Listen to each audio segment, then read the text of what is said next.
Hey everyone, and welcome to InvoiceGPT. Today we're going to take a quick walkthrough of the app to help you get up and running in no time. Let's start with the most common method, scanning an invoice. This lets InvoiceGPT pull out all the key data for you automatically. First, choose the account and group you want to file it under, especially if you're managing more than one. Now let's add some images of the invoice. You can snap a photo or upload one from your gallery. Remember, you can add multiple images, so make sure they're clear and easy to read. If you can't see what's on the invoice, the AI probably won't either. Done? Great. You can also add a quick note if you want to, then tap the upload button, the little cloud icon, to send it for processing. Back on the home screen, you'll see a progress bar showing your upload status. Once it's done, the bar disappears. Or if anything went wrong, it'll let you know. Prefer email? No problem. Let's take a look at the email upload option. First, select the account and group you want the invoice to be filed under, just like before. InvoiceGPT will generate a unique tag for you. Just copy that tag into your email subject line, exactly as it appears. Then send your invoice to invoices@invoicegpt.app. You can attach up to 4 images of your invoice.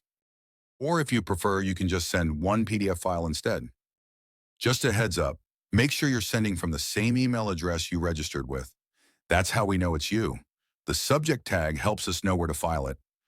All right, let's check out your invoices. The Invoices page shows everything you've captured.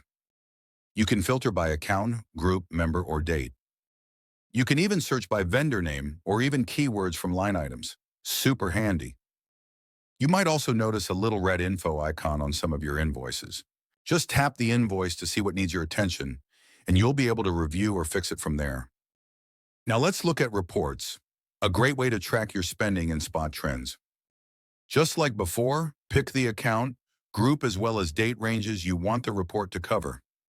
In the app, you'll see a category-based summary of your spending. And when you're ready, just tap the download button. From there, you can choose to download the category report as a PDF or a full invoice list instead. Let's head over to the account section. Here's where you manage everything tied to your account, including your groups and team members. To keep things organized, tap Add Group, give it a name, and that's it. You can hold on a group later to rename or delete it. To add a member to your account, tap Add Member. Then just enter their email address and choose their role, either admin or standard. They'll need an InvoiceGPT account to join. Admins can manage groups, invite members, and edit invoices.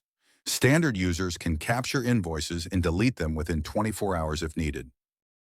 Oh, and if you ever need to hand over control, you can transfer the entire account to another user. They'll take ownership of everything. Here are a few extra tips to help along the way. Throughout the app, you'll see interactive list items, like the ones in your Invoices page. If you hold on one, a menu will pop up with extra actions, like retrying a scan, deleting or editing an item, and so on. And if something looks out of place, like a missing invoice or a screen that didn't update, just swipe down to refresh. That usually does the trick. And that's it. You're all set.